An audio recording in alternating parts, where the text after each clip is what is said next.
तो देखिए, यूरोप आने के बाद मुझे अपने भारत का जो बैंकिंग सिस्टम है ना, उसका वैल्यू पता चला। सच में अपने यहाँ का जो बैंकिंग सिस्टम है ना, एकदम नंबर वन पे, एकदम लग्जरी। क्या मतलब, इतना फास्ट है, इतना एडवांस टेक्नोलॉजी है, सब कुछ ट्रांसपेरेंट है, इजी टू अंडरस्टैंडिंग है, मतलब सब कुछ एकदम नंबर वन है।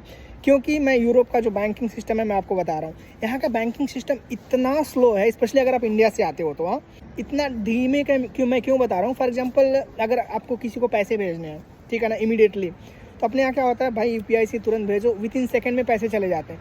लेकिन यहाँ पे भाई हमें एक दिन वेट करना पड़ता है, तब जाके पैसे जाते हैं। अगर ऊपर से फॉर एग्जांपल सैटरडे संडे आ गया या फिर कोई पब्लिक हॉलीडे आ गया, सैटरडे संडे वेट करके मंडे को उनके अकाउंट में जाएगा, तो इमीडिएटली नहीं होता है। अगर पब्लिक हॉलीडे तो उस दिन आप ट्रांजैक्शन कर ही नहीं सकते। अगर आपको इमीडिएटली ट्रांजैक्शन करना है तो उसके लिए वो लोग अलग से चार्जेस लेते हैं, 3-4 यूरो चार्ज लेंगे, तब जाके वो इमीडिएट पैसा आप भेज सकते हो, ठीक है ना। और अगर फॉर एग्जांपल बैंक में आपको कुछ काम करवाना हो, फॉर एग्जांपल कुछ भी, अगर आप डायरेक्टली बैंक में चले गए ना, तो आपका काम होगा ही नहीं, आपको भगा देंगे सब, आपको घुसने ही नहीं देंगे, बोलेंगे बिना अपॉइंटमेंट का बैंक में घुस ही नहीं सकते हो।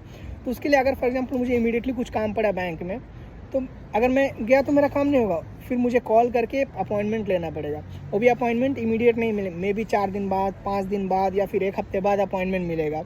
और इस कंपैरिजन में मुझे अपना भारत बहुत बहुत बेस्ट लगता है, क्योंकि हमारा पॉपुलेशन 1.4 बिलियन है। हाँ, लेकिन इतना हम लोग मतलब ऑर्गेनाइज तरीके से, इतना टेक्नोलॉजी यूज़ करें, सब कुछ एकदम फास्ट तरीके से हो जाता है। तो इस मामले में देखा जाए ना भाई, अपने भारत का बैंकिंग सिस्टम नंबर वन है, तो अप्रिशिएट करिए।